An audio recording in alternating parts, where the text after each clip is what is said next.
করবে, আল্লাহ রাব্বুল আলামিন তাদেরকে রাষ্ট্র দান করবেন, রাষ্ট্র ক্ষমতা তাদেরকে দান করবেন। সমাজের ভিতরে ভীতির পরিবর্তে নিরাপত্তা কায়েম হয়ে যাবে। সুবহানাল্লাহ। আর সমাজের ভিতরে নিরাপত্তা আছে না ভীতি? চুরি, ডাকাতি, জেনা, ব্যভিচার, হত্যা, ধর্ষণ, হায় হায় ধর্ষণ। 3 বছরের শিশুর কন্যা থেকে শুরু করে 70 বছরের বৃদ্ধা মহিলাও রেহাই পাচ্ছে।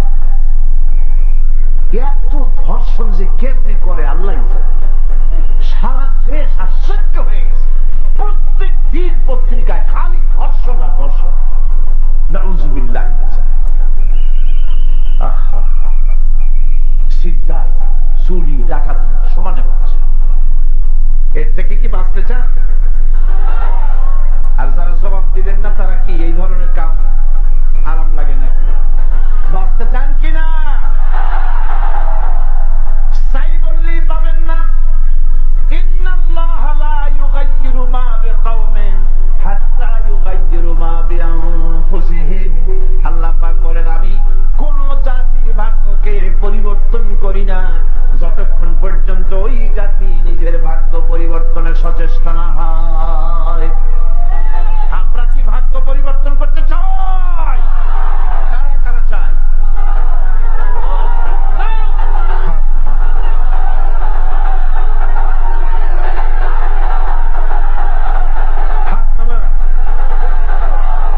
আমরা যদি, আরে ভাই আমি তো শুধু, আরে ভাই বসেন বসেন বসেন। আমি বলছিলাম যে ভাগ্য বদলাইতে চাই কিনা হাত দেখতে চাইলাম, আপনারা পুরো শরীরই দেখাই দিলেন।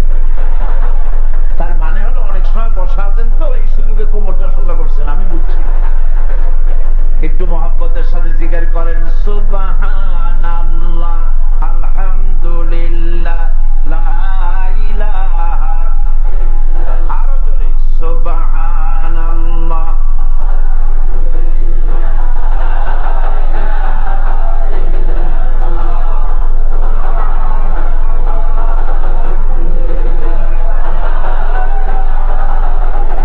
সুবহানাল্লাহ, আলহামদুলিল্লাহ, লা ইলাহা, লা ইলাহা ইল্লাল্লাহু মুহাম্মাদুর রাসূলুল্লাহ।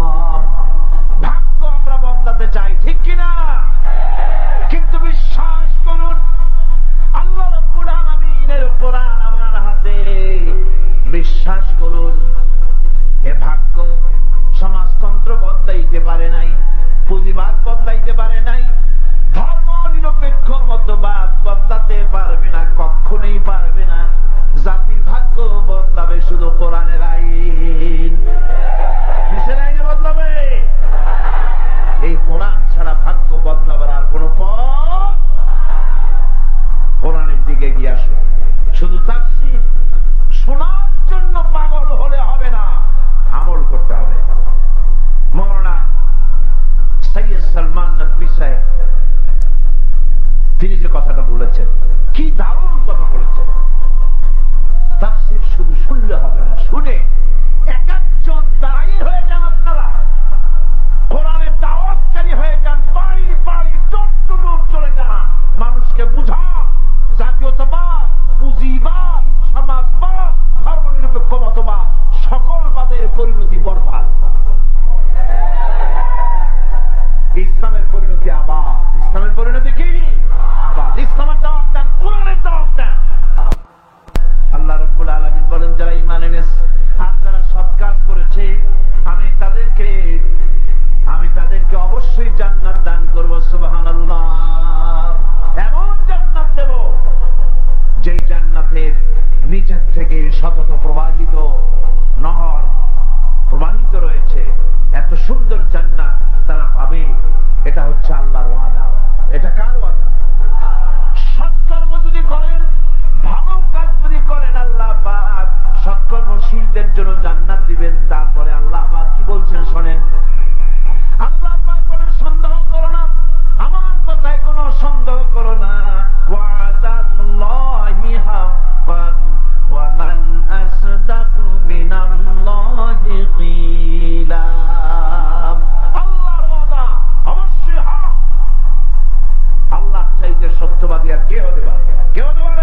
ছিঁড়ে তরকারি মাখায় খাওয়াতে লাগলেন আর বললেন মা তুমি খাও।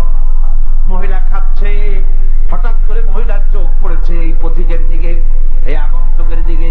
তাকায় দেখে লোকটির চোখের পানি দাঁড়িয়ে ভিজে ভিজে পড়ছে। মহিলা বলতেছি, ও পথিক তুমি কে? তোমার ছবি চিনি না, তবে আমার মন বলে, তোমার ব্যবহার দেখে আমার মন বলে এই মদিনার সরকার আমিরুল মুমিনিন খলিফাতুল মুসলিমিন ওমর না হইয়া তোমার মতো মানুষ হলে বোধহয় ভালো হতো। হযরত ওমর নিজের পরিচয় দিয়ে নিজের বাহবা নিতে চাইলেন না। তিনি বললেন, মা তুমি আগামীকাল খলিফার দরবারে যাবে, সেখানে আমাকে তুমি দেখতে পাবে। পরের দিন মহিলা কষ্ট করে যখন দরবারে চলে গেছেন, যে দেখেন কি সর্বনাশ, রাত্রিবেলায় যিনি বোঝা বহন করে নিয়েছিলেন তিনি তো খলিফা। মহিলা কাছে গিয়ে করজোড়ে দাঁড়ায় বলেন, আমিরুল মুমিনিন রাতে আপনি আমার জন্য কষ্ট করেছেন, আমি বিরুদ্ধ ভাবে আপনার কাছে মাফ চাই, আমার মাফ করে দেন। হযরত ওমর বলেন, না, উল্টা আমার কাছে মাফ চাইও না, তুমি বলার আগে আমি খোঁজ নিয়েছে তোমার খাবার পৌঁছাইতে পারি নাই, এই জন্য কিয়ামতের দিন আল্লাহর দরবারে ওমরের আসামির কাতারে দাঁড় করাইও না। এই নেতা তৈরি করেছিলেন বিশ্বনবী জনাব মুহাম্মদ রাসূলুল্লাহ সাল্লাল্লাহু আলাইহি ওয়াসাল্লাম। আমার বন্ধুগণ, আমলে সালেহ করে বান্দারা আল্লাহ বলেন বেহেশত দেব। শুধু বেহেশত দেব না, বড় বেহেশতটা দিয়ে দেব। কোন বেহেশত দিবেন? বড় বেহেশত কোনটা? আল্লাহ পাক বলেন, ইন্নাল্লাযীনা আমানু ওয়া আমিলুস সালিহাতি কানাত লাহুম জান্নাতুল ফিরদাউসি নুজুলা খালিদিনা ফিহা লা ইয়াবগুনা আনহা হিওয়ালা।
আমাদের করা উচিত, তাহলে আল্লাহ রাব্বুল আলামিন আমাদেরকে জান্নাত দান করবেন। আমরা বলি আলহামদুলিল্লাহ। যদি প্রশ্ন করা হয় এই পৃথিবীর মধ্যে সবচাইতে ভালো মানুষ কারা, জি এক একজন এক এক রকম বলবেন। শ্রেষ্ঠ সন্তান অমুক, অমুক দেশের শ্রেষ্ঠ সন্তানেরা অমুক, নানান কথা আপনারা কইবেন, কিন্তু আপনাদের কথায় তো শ্রেষ্ঠ নিকৃষ্টের মানদণ্ড প্রমাণিত হবে না। কার কথায় হবে? আল্লাহর কথায় হবে। এই পৃথিবীর মধ্যে শ্রেষ্ঠ মানুষ কারা? রব্বুল আলামিন বলেন, ইন্নাল্লাযীনা আমানু ওয়া আমিলুস সালিহাতি উলাইকা হুম খায়রুল বারিয়া। আল্লাহ পাক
দুজকে বাড়ায় দেবে।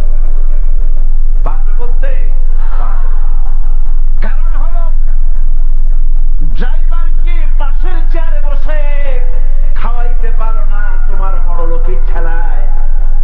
ওইটা তোমার বঙ্গভবন, ওইটা তোমার পার্লামেন্ট, ওইটা তোমার সেক্রেটারিয়েট।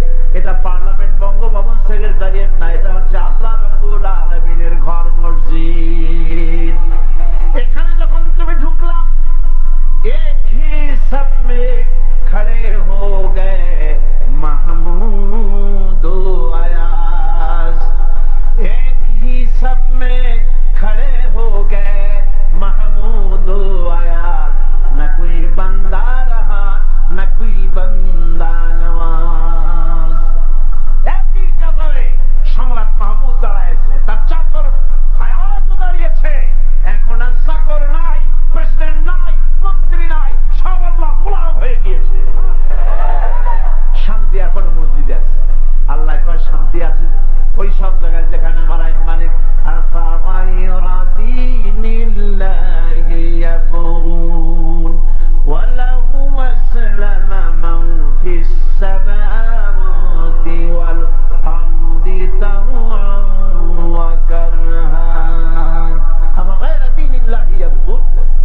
তোমরা কেমন জীবন ব্যবস্থা ছেড়ে দিয়ে অন্যের কোনো কিছু তলাশ করো। বলা আসলাম মানুষ ইসলামাবাদে, অথচ আকাশে যা আছে, জমিনে যা আছে, সব আমার আইনের সামনে মাথা নত করে দিয়েছে। ঠিক কিনা? সূর্য আমার আইন মানে, চন্দ্র আমার আইন মানে, গ্রহ নক্ষত্র আইন মানে, বিশাল পৃথিবী আইন মানে, পাহাড় আমার আইন মানে। তাই সব জায়গায় শান্তি আছে। সুবহানাল্লাহ। দেখেন না তাকাইয়া, আপনার কর্ণফুলী, সুরমা, বুড়িগঙ্গা, শীতলক্ষা, পদ্মা, মেঘনা, যমুনার বৃষ্টির পানিগুলি ভাটির টানে বঙ্গোপসাগরের নোনা পানির মধ্যে মিশে যায়। আবার জোয়ারে বঙ্গোপসাগরের নোনা পানি মিষ্টি নদীর মধ্যে গিয়ে ঢোকে। কিন্তু বঙ্গোপসাগরের নোনা পানি পদ্মা, মেঘনা, যমুনার মিষ্টির পানি নোনা পানি বানাইতে পারে না। আবার পদ্মা, মেঘনা, যমুনার মিষ্টি পানি বঙ্গোপসাগরে ঢুকে ওই নোনা পানিরে মিষ্টি বানাইতে পারে না। কার হুকুম মানে? আল্লাহ রাব্বুল আলামিনের হুকুম মানিয়ে এই শান্তি হয়। লক্ষ্য করে দেখেন, সব হুকুম মানে আল্লাহ। একই জমিন, একই মাটি, একই পানি, একই রস, একই চাঁদের আলো, একই সূর্যের কিরণ। নিম গাছ আর খেজুর গাছ দাঁড়ায় আছে পাশাপাশি। নিমের ফল খাইলে মুখ পিঠার চোটে মুখটা কানের কাছে চলে যায়। ঠিক কিনা? আর খেজুর গাছের মাথা কাটতে পরে এমন সুন্দর রস পাওয়া যায়, মাথা কাটতে রস পাওয়া যায়, কিন্তু খেজুর গাছের গোড়া খুঁজতে খুঁজতে 3 মাইল যদি নিচে যান ওই রকম মিষ্টি এক ফোঁটা পানি পাওয়া যাবে না। খেজুর গাছের মাথায় এই মিষ্টি পানির ফ্যাক্টরি কে বানিয়ে দিয়েছে? একই মাটির উপরে দাঁড়ায় আছে। আঙ্গুর গাছে কোনোদিন আপেল হলো না, জাম গাছে বেল হলো না, তাল গাছে নারকেল হলো না, সুপারি গাছে কাঁঠাল কোনোদিন হয় নাই। কার হুকুম মানে? আল্লাহর হুকুম মানে বলেই মহাশূন্যে শান্তি, পানির মধ্যে শান্তি, সব জায়গায় শান্তি। জঙ্গলের মধ্যে বাঘ আছে, সিংহ আছে না নাই? আছে কিনা? বাঘ, সিংহ জনদের মতো আছে, বহুত আছে। মারামারি করে নাকি? ওদের মারামারি করার হাতিয়ার আছে না? মূলার মতো দাঁত আছে, নফল এক থাপ্পড়ের সরে গরুর কল্লা 3টা ছুটে দিতে পারে। আপনার মতো মানুষ যে খুব বাহাদুরি করেন, বাঘের সামনে যদি পড়ে কোথার বাইরে আর গুনলেন। সুবহানাল্লাহ। জঙ্গলের মধ্যে আল্লাহ কি পাহারাদার বানায় রেখেছে দেখছেন? এগুলি চিন্তা করতে হবে। জঙ্গলে আপনার পাহারাদার, সরকার কর্তৃক নিয়োজিত যত পাহারাদার আছে, ঘুষ খাইয়া জঙ্গলের কাজ সব শেষ করে ফেলাইছে।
আর তাদের সাইয়্যাতগুলি হাসানাত দিয়ে বদলায় দেব, তাদের পাপ কাজগুলি আমি নেক কাজে পরিবর্তন করে দেব।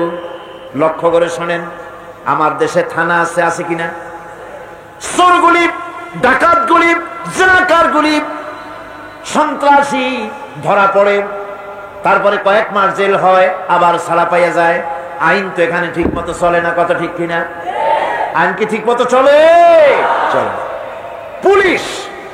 পুলিশকে যে দায়িত্ব, যে ক্ষমতা গভর্নমেন্ট দেয়, সরকারি আইনে পুলিশের যে দায়িত্ব আছে, যে পাওয়ার আছে, পুলিশ যদি তার পাওয়ারকে নির্দ্বিধায়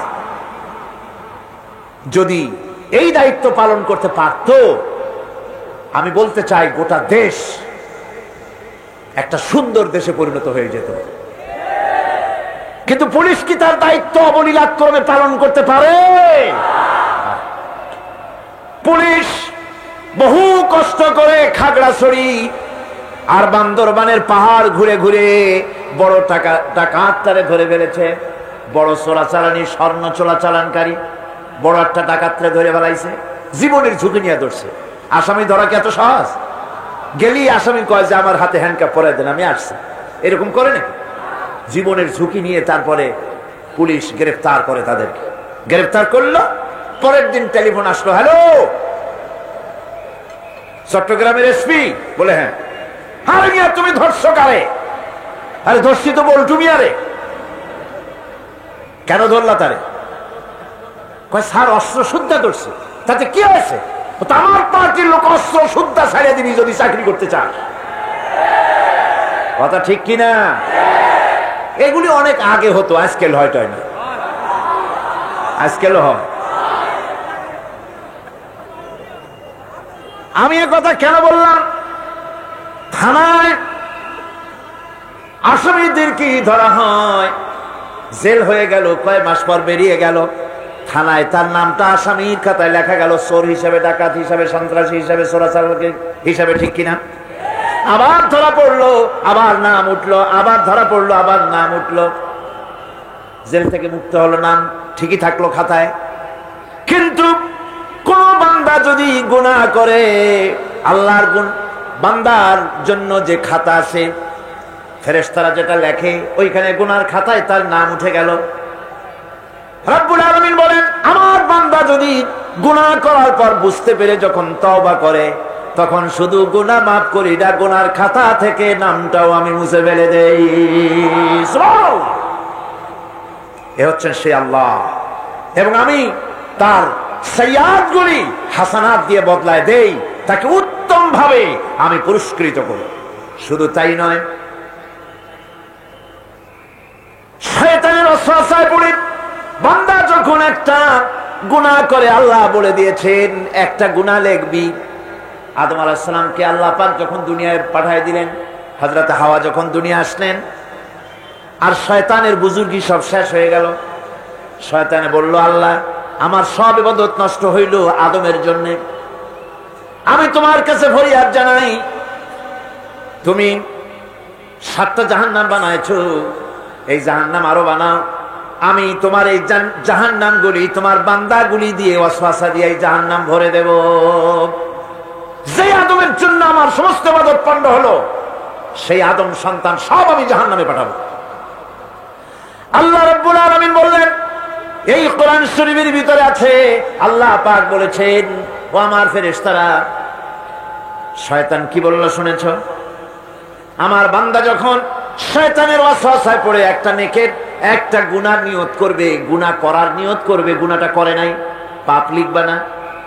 গুনাহ করা হয়ে যাওয়ার পর একটা গুনাহর জন্য একটা গুনাহই লিখবা। আর যদি আমার বান্দা কোন একটি নেকির কাজের নিয়ত করেছে, হজের নিয়ত করেছে, হজে যায় নাই, মাদ্রাসা মসজিদে দান করবে, চট্টগ্রাম তাফসীরুল কোরআন মাহফিলে দান করবে, করে নাই এখনো, শুধু নিয়ত করেছে, নেক নিয়তের কারণে আমলনামায় একটা নেকি লিখে দিবা। আর যখন নেকের কামটা করা হয়ে যাবে, আল্লাহ পাক বলেন, মান জাআ বিল হাসানাতি ফালাহু আশরু আমসালিহা। নেকির কাজটা যখন করা হয়ে যাবে, আমার বান্দার আমলনামায় একটা নেকের পরিবর্তে 10টা গ্রেস মার্ক লাগাইয়া 10 গুণ বাড়াইয়া দিবা। সুবহানাল্লাহ।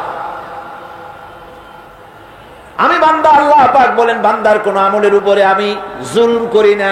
বান্দা যদি যে সব কাজ করবে সমস্ত নেক কাজের জন্য আমি তাকে সওয়াব দান করব। শুধু তাই না, সৎকর্মশীল ব্যক্তিদের রুজিতে আমি বরকত দিয়ে দিব। সুবহানাল্লাহ। কোন ভালো কাজ যারা করবে তাদের রুজিতে আল্লাহ পাক কি করবেন? فالذين آمنوا وعملوا الصالحات لهم مغفرة ورزق كريم। যারা ঈমান আনবে এবং ভালো কাজ করবে আমি তাদেরকে উত্তম রিজক দান করব। শুধু তাই নয়, আমলে সালিহ যারা করবে, সৎকর্মশীল লোকদের, তাদের জন্য রয়েছে আমার কাছে ক্ষমা, মাগফিরাত। وَإِنِّي لَغَفَّارٌ لِمَنْ تَابَ وَآمَنَ وَعَمِلَ صَالِحًا ثُمَّ اهْتَدَى। নিঃসন্দেহে আমি ক্ষমাশীল ওই সব বান্দাদের জন্য যারা সৎ কাজ করে, আমলে সালেহ করে, নেক কাজ করে, আর গুনাহ থেকে তওবা করে, আর এই তওবার উপরে, হেদায়েতের উপরে টিকে থাকে। আমি তাদের গুনাহ কাশি আমি রব্বুল আলামিন মাফ করে দেই। গুনাহ খাতাকে ক্ষমা করে দেব। যারা ঈমান আনবে, আমলে সালেহ করবে, নেক কাজ করবে, তাদেরকে আল্লাহ পাক ক্ষমার ওয়াদা করেছেন। বন্ধুগণ, ঈমান এবং আমলে সালেহ কারীদের জন্য আল্লাহ পাক বলেছেন আমি তাদেরকে ক্ষমতা দেব, রাষ্ট্রীয় ক্ষমতা দেব। সুবহানাল্লাহ। যারা আমলে সালেহ করবে, কোরআন শরীফে এমন জায়গা খুব কম আছে যেখানে ঈমানের কথা আছে আর আমলে সালেহের কথা নাই। প্রায় সকল জায়গায় ঈমান আর আমলে সালেহের কথা পাশাপাশি আল্লাহ পাক বলেছেন। আমলে সালেহ যারা করবে, ঈমান আনবে, আমলে সালেহ করবে, আল্লাহ পাক তাদেরকে রাষ্ট্র ক্ষমতা দান করবেন। কোরআন বলছে ওয়াদাল্লাহুল্লাযীনা আমানু মিনকুম ওয়া আমিলুস সালিহাতি লায়াস্তাখলিফান্নাহুম ফিল আরদ কামা ইসতাখলাফাল্লাযীনা মিন ক্বাবলিহিম। আল্লাহ পাকের ওয়াদা, কার ওয়াদা বলেন? আল্লাহ পাক ওয়াদা করেছেন নেক কাজ যদি হও, সৎকর্মশীল যদি তোমরা হও, তাহলে নেক কাজের বিনিময় আমি রব্বুল আলামিন তোমাদেরকে রাষ্ট্র ক্ষমতা দান করব, যেমন করে তোমাদের পূর্বপুরুষদেরকেও রাষ্ট্র ক্ষমতা দিয়েছিলাম। রাষ্ট্র ক্ষমতা হচ্ছে সুলতান নাসির যাকে বলা হয়েছে, সাহায্যকারী শক্তি। রাসূল করিম সাল্লাল্লাহু আলাইহি সাল্লাম আল্লাহর কাছে সেখানে দোয়া করেছিলেন রব্বি আদখিলনি। এই সাহায্যকারী শক্তি হচ্ছে রাষ্ট্র ক্ষমতা। কি ক্ষমতা? রাষ্ট্র ক্ষমতা। এখন রাষ্ট্র ক্ষমতা কি জন্য? রাষ্ট্র ক্ষমতা এই জন্য যে রাষ্ট্রীয় পাওয়ার যদি আপনার হাতে না থাকে তাহলে ইসলামের সকল আইন পালন করা সম্ভব নয়। ঠিক কিনা? ঠিক কিনা? আজ সমাজে সুদ চালু আছে নাকি নাই? জেনা চালু আছে নাকি নাই? জুয়া চালু আছে নাকি নাই? আমার ভাইরা, আমার এই দেশে, এই উপমহাদেশে, পাকিস্তান, ইন্ডিয়া, বাংলাদেশ, এই দেশগুলির মতো এত মাহফিল কোথাও হয় না। পৃথিবীর কোথাও এত মাহফিল হয় না। এই মাহফিলের কারণেই এই দেশের মানুষগুলি আল্লাহর মেহেরবানি মাথায় টুপি আছে, মুখে দাঁড়িয়ে আছে, অসংখ্য মসজিদ মাদ্রাসা হয়েছে। আল্লাহর ওলিরা, বড় বড় আলেম এবং পীর বুজুর্গরা এই দেশে দ্বীনের দাওয়াত দিয়েছেন, সুদের বিরুদ্ধে কথা বলেছেন, ঘুষের বিরুদ্ধে কথা বলেছেন। কিন্তু আপনারা বলেন এই শত শত বছর পর্যন্ত ওয়াজ নসিহত করে, পীর মুরিদি করে, আর তাফসীর করে সুদ বন্ধ হয়েছে নাকি? বোঝেন না কথা? সুদ বন্ধ হয়েছে, ঘুষ বন্ধ হয়েছে, জিনা বন্ধ হয়েছে, বেশ্যালয় বন্ধ হয়েছে। কিয়ামত পর্যন্ত এই পদ্ধতিতে হবে না। কথা বুঝে আসছে? ওয়াজ করে, তাফসীর করে যদি সুদ আর ঘুষ বন্ধ হয়ে যেত তাহলে রাসূলুল্লাহর চাইতে বড় ওয়াজ আল্লাহর দুনিয়ায় আর নাই। তিনি ওয়াজ করে বন্ধ করে দিতেন, কিন্তু তা হয় না। আল্লাহর ঘরের ভিতরে 360টা মূর্তি ছিল। 13টি বছর ধরে নবুয়াতের মক্কি জিন্দেগিতে আল্লাহর নবী একটা মূর্তিকেও আল্লাহর ঘর থেকে সরাই দিতে পারেন নাই। কথা ঠিক কিনা? কিন্তু যখন মদিনা মুনাওয়ারায় গেলেন, ইসলামী রাষ্ট্র হাতে পেলেন। এবার নবীজি ইসলামী রাষ্ট্রের প্রধান, এখন তিনি প্রেসিডেন্ট। সাহাবায়ে কেরাম আমলে সালেহ করেছে, ঈমান এনেছেন, আমলে সালেহ করেছেন, বদৌলতে আল্লাহ ক্ষমতা দিয়েছেন। এবার রাষ্ট্র ক্ষমতা হাতে। রাসূলুল্লাহ মক্কা দখল করলেন, কাবার ঘরের মধ্যে প্রবেশ করলেন, হাতে একটা লাঠি ছিল, মূর্তিগুলার মাথায় আঘাত করলেন, বললেন জাআল হক ওয়া যাহাকাল বাতিল ইন্নাল বাতিলা কানা যাহুকা। সত্য সমাগত, মিথ্যা অপসৃত। সমস্ত মূর্তিগুলি ঘর থেকে বের করে দিলেন। আজ আর কারো ক্ষমতা নাই এই মূর্তি টিকাবার জন্য আগায় আসে। সিনা পাইতে আছে, মূর্তি ভাঙ্গেন কেন? আছে কেউ? আছে কেউ? শুধু তাই না, কাবা ঘরে ঢোকার জন্য চাবি যার কাছে থাকে সে লোকের আজ আর টাকা লাগে নাই। এর আগে রাসূলুল্লাহ ঘরের মধ্যে ঢুকতে চাইছিলেন, ঢুকতে দেওয়া হয়নি, আরো গালাগালি দেওয়া হয়েছিল। আর আজকে চাবিওয়ালা দৌড়ে আসছে, হুজুর ঘরে ঢুকবেন না, নেন চাবি। আল্লাহ রসুল চাবি নিলেন, ঘরের মধ্যে ঢুকলেন, মূর্তিগুলো ফালায় দিয়া আল্লাহর ঘরের বাইরে এসে চাবির রক্ষককে ডেকে বললেন, এই চাবি তোমার কাছে থাকবে, কোন জালেম ছাড়া তোমার কাছ থেকে এই চাবি কেউ নেবে না। রাহমাতুল লিল আলামিন, কি ব্যবহার! এই চাবি তোমার কাছেই থাকবে। লোকটি স্পষ্টই বুঝতে পারলো ইনি কোন সাধারণ মানুষ নন, সাধারণ কোন দেশ দখলকারী বাদশা নন। নিঃসন্দেহে তিনি আল্লাহর নবী। তিনি পড়ে নিলেন লা ইলাহা ইল্লাল্লাহু মুহাম্মাদুর রাসূলুল্লাহ। আজ পর্যন্ত ওই চাবি ওই বংশের লোকের কাছেই থাকে, কারণ রাসূলুল্লাহ বলেছেন জালেম ছাড়া এই চাবি তোমার কাছ থেকে কেউ নেবে না। এখন বাদশাও চাবি নেয় না, যেহেতু হাদিস অনুযায়ী জালেম হয়ে যাবে। রাসূলুল্লাহ ঘরে ঢুকলেন, মূর্তিগুলি ভালাই দিলেন, আজ সুদ বন্ধ করে দিলেন, ঘুষ বন্ধ করে দিলেন। বাংলাদেশে কিয়ামত পর্যন্ত যদি ওয়াজ হয়, সুদ ঘুষ বন্ধ হবে না। তবে হ্যাঁ, বাংলাদেশে একটা জায়গা আছে যেখানে বসে সুদ একদিনই বন্ধ করে দেওয়া যায়। সেটা কোন জায়গা? কোন জায়গা? আপনারা খুব ভালো করে বুঝেছেন, সেটার নাম সংসদ। কিন্তু গোটা জাতির কপাল খারাপ, যারা সুদকে মায়ের সাথে জিনা করার মতো গুনাহ মনে করে, সেই লোকগুলির আধিক্য পার্লামেন্টে জাতি বানাইতে পারে নাই। যদি তা হতো, বাজেট বক্তৃতার ভেতরে আমি বলেছিলাম, স্পিকার সাহেব, এই বাজেট যারা তৈরি করেছে সরকার এবং এই বাজেট প্রস্তুতকারী, কিয়ামতের দিন অবশ্যই আল্লাহর দরবারে আসামি হবেন, কারণ পুরা বাজেট সুদ ভিত্তিক। আর সুদকে আল্লাহ পাক হারাম করে দিয়েছেন, জঘন্যতম হারাম। সুদের মধ্যে 70টি গুনাহ, তার 70 গুনাহ হলো নিজের মাকে নিকাহ করা। নাউযুবিল্লাহি মিন যালিক। ওই পার্লামেন্ট এমন একটা জায়গা যেখানে বিল উত্থাপন করে সব বন্ধ করে দেওয়া যায়। পার্লামেন্টে হয়ে গেছি একা করব, মদ আর জুয়ার বিরুদ্ধে বিল উত্থাপন করলাম। বিলটা তারা শুনলেন, বিল নিয়ে স্পিকার সাহেব বললেন যে বেসরকারি সদস্য বিল কমিটিতে এটা জমা দেওয়া হবে। ওই যে জমা দিছে, কোন ডিপ ফ্রিজে এটা ঢুকছে আল্লাহ জানে, এটা আর বাইরে হয় নাই। পার্লামেন্টে একা একা যখন বসি, কখনো কখনো চোখ আমার ভিজে যায়। আহারে, আজ যদি এই মদ আর জুয়ার ব্যাপারে যে বিলটা জমা দিলাম, এই মদ আর জুয়াকে যারা হারাম মনে করে এরকম মাত্র 151 জন লোক যদি পাইতাম, তাহলে বিলটা জমা হয়ে এতদিন থাকতো না, পরের দিন কার্যকরী হয়ে যেত। বাংলাদেশের সমস্ত মদের আড্ডাকে ভেঙে চুরে চুরমার করে দেওয়া হতো। বিদেশিরা আমাদের দেশে আসে, তাদেরকে মদ দিয়া মেহমানদারি করাতে হবে, এর কোনো মানে নাই, কোনো যৌক্তিকতা নাই। হোটেলগুলিতে মদ চলছে, দেশে সর্বত্র মদ চলতেছে, জুয়া চলতেছে, সরকার লাইসেন্স দিয়ে চালাচ্ছে। নাউযুবিল্লাহ। কোরআন শরীফে আল্লাহ পাক বলেছেন জিনা হারাম। জিনা কি? শুধু জিনা হারাম না, ওয়ালা তাকরাবুজ জিনা ইন্নাহু কানা ফাহিশাতান ওয়া সাআ সাবিলা।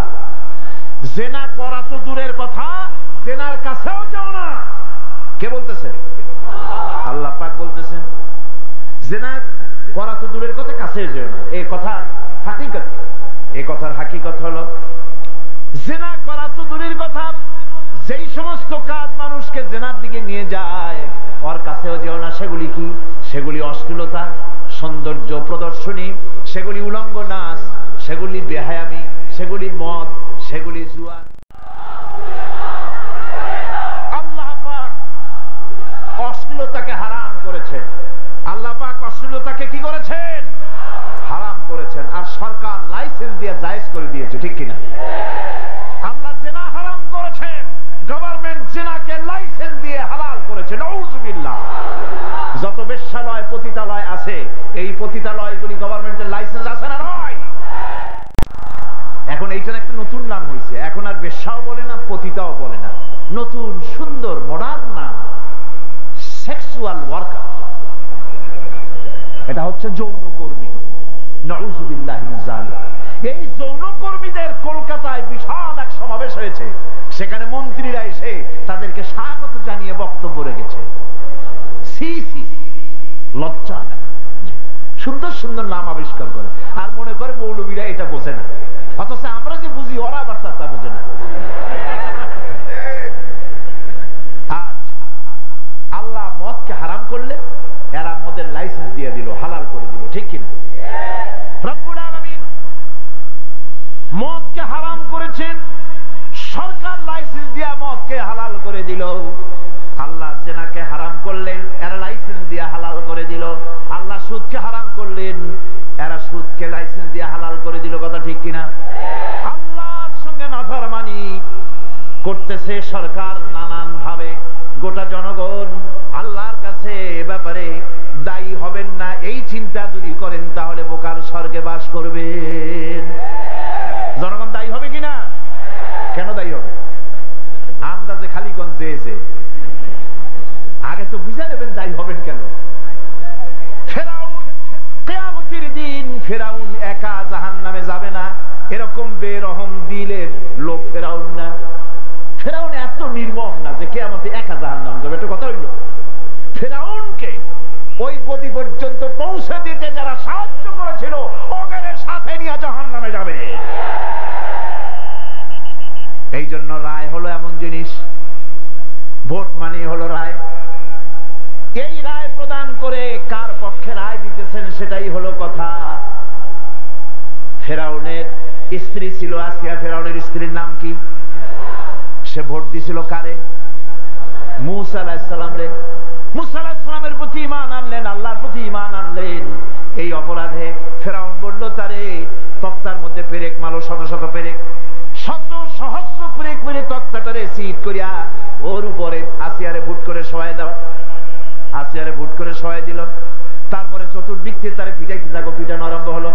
লোহাগুলি শরীরের ভিতরে প্রবেশ করতেছে আর আসিয়া পড়তেছে লা ইলাহা ইল্লাল্লাহ, লা ইলাহা ইল্লাল্লাহ।